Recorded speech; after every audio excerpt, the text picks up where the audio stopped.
എല്ലാം സുരക്ഷിതമെന്ന് അവകാശപ്പെടുമ്പോഴും 10-12 ക്ലാസുകളിലെ ക്രിസ്തുമസ് പരീക്ഷാ ചോദ്യപേപ്പർ ചോർന്ന സംഭവം അതീവ ഗുരുതരമായി പരിഗണിക്കേണ്ടതും വിദ്യാർത്ഥികളിലും രക്ഷിതാക്കളിലും സമൂഹത്തിൽ ആകെ തന്നെയും ആശങ്ക പടർത്തുന്നതുമാണ്.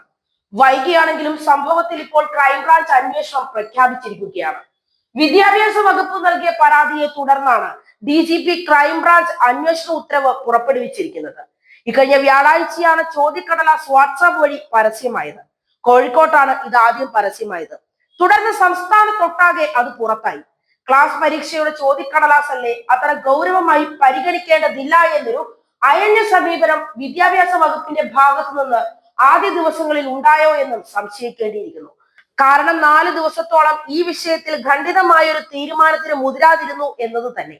ഓൺലൈൻ വഴി വിദ്യാർത്ഥികൾക്ക് ട്യൂഷൻ ക്ലാസും പഠന സഹായ വിവരങ്ങളും നൽകുന്ന കോഴിക്കോട് ജില്ലയിലെ സ്ഥാപനമാണ് ചോദ്യക്കടലാസ് ചോർച്ചയ്ക്ക് പിന്നിലെന്ന് കണ്ടെത്തിയിട്ടുണ്ട്.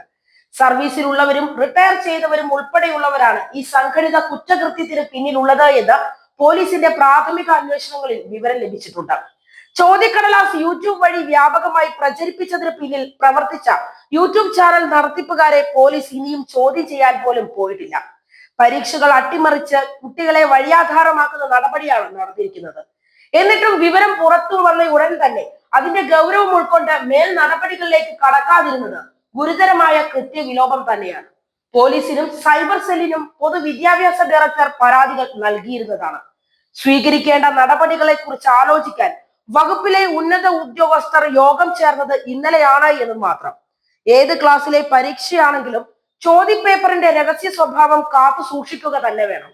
ലാഘവത്തോടെ സമീപിക്കേണ്ട വിഷയമല്ല ഇത്. ചോദ്യപേപ്പർ തയ്യാറെടുക്കുന്നിടം മുതൽ സ്കൂളുകളിൽ അവ എത്തിക്കുന്നതും പരീക്ഷയ്ക്ക് തൊട്ടു മുമ്പ് കുട്ടികൾക്ക് വിതരണം ചെയ്യുന്നതും വരെയുള്ള ഘട്ടങ്ങൾ അതീവ രഹസ്യമായിരിക്കണം.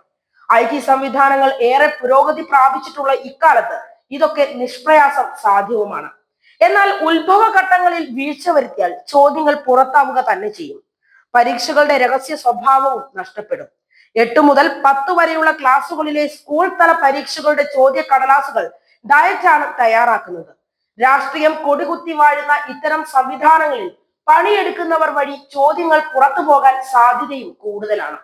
ചോദ്യങ്ങൾ സ്വകാര്യ യൂട്യൂബ് ചാനലുകാർക്ക് എവിടെ നിന്ന് ലഭിച്ചുവെന്ന് സമഗ്ര അന്വേഷണം പൂർത്തിയായെങ്കിൽ മാത്രമേ കണ്ടെത്താൻ കഴിയൂ. നടന്നു കഴിഞ്ഞ പരീക്ഷ റദ്ദാക്കി പുതിയ പരീക്ഷയ്ക്ക് ആലോചനയില്ലെന്ന് വ്യക്തമാക്കപ്പെട്ടിട്ടുണ്ട്. വിശദമായ അന്വേഷണം നടക്കുന്നതിനോടൊപ്പം പുനഃപരീക്ഷയുടെ കാര്യം കൂടി സർക്കാർ ആലോചിക്കണം. കഴിഞ്ഞ വർഷം ഡിസംബറിലെ പരീക്ഷകളുടെ ചോദ്യ കടലാസുകളും ചോർന്നതായി വാർത്തയുണ്ടായിരുന്നു. അന്നും നടപടിയൊന്നും എടുക്കാതിരുന്നതാണ് അതേ തെറ്റ് വീണ്ടും ആവർത്തിക്കപ്പെടാനുള്ള കാരണം. ക്രിസ്തുമസ് പരീക്ഷ കഴിഞ്ഞ് സ്കൂൾ തുറക്കുമ്പോഴേക്ക് വിഷയം എല്ലാവരും മറക്കും. ഇത്തരം മറവികൾ എല്ലാവരും ഭൂഷണമായി കൊണ്ടു നടക്കുന്നത് കൊണ്ട് തന്നെയാണ് വലിയ പിഴവുകൾ ഉണ്ടായിക്കൊണ്ടേയിരിക്കുന്നത്.